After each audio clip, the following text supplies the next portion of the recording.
Here shortly, I will be introducing the Educational Choice for Children Act, ECCA, along with my friend Adrian Smith, a senior member of this committee and tireless advocate for school choice. The ECCA passed through this committee last September. I first introduced this in 117th Congress with my late colleague and our beloved friend, Jackie Worlowski.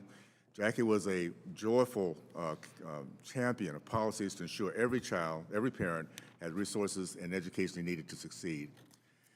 This bill is a fitting tribute to her legacy. By offering parents and students more educational options, we create more and better options that empower generations to make their American dream a reality. This was true for me growing up in the segregated South, and it can be for so many children today trapped in a cycle of forgotten dreams and lost hope. Our bill is based on a wildly popular and incredibly successful state program. Like the Children First Educational Fund in my home state of Utah, these programs are designed to address many concerns of direct government funding for scholarships. Because the ECCA provides a refundable tax credit to support scholarships, it diverts no existing funding away from public schools. Any fear-mongering saying otherwise is just that, fear-mongering effort to keep choice and money out of the hands of parents. The ECCA can be compared to other existing tax programs, such as low-income housing tax credits and the New Market Tax Credit, which benefits from robust bipartisan support. The ECCA tax credits and scholarships are administered through an independent scholarship granting organization, SGOs.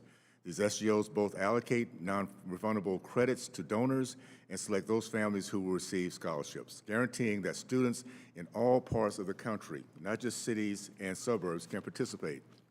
The choice model has already proven to be both sustainable and successful for recipients of children's scholarship funds across the country.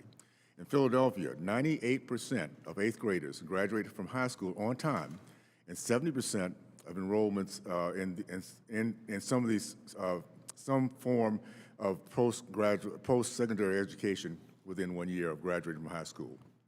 In New York, 97% graduated from high school on time in 2024, compared to the most recent average in New York's public school graduation rates of 83.7.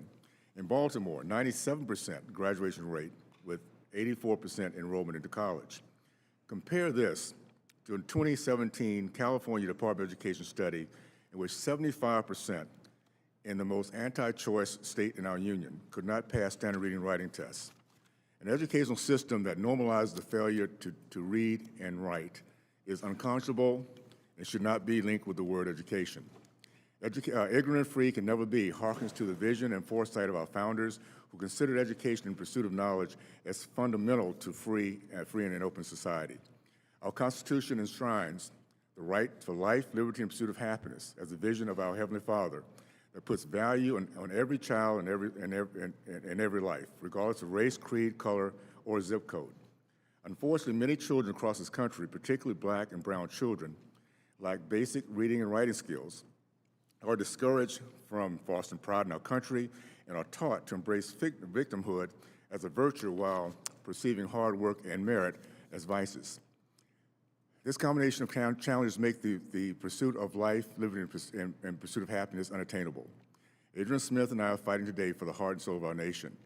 This committee cannot accept the intellectual and educational failure of our own children as normal. This legislation assures a win-win-win-win.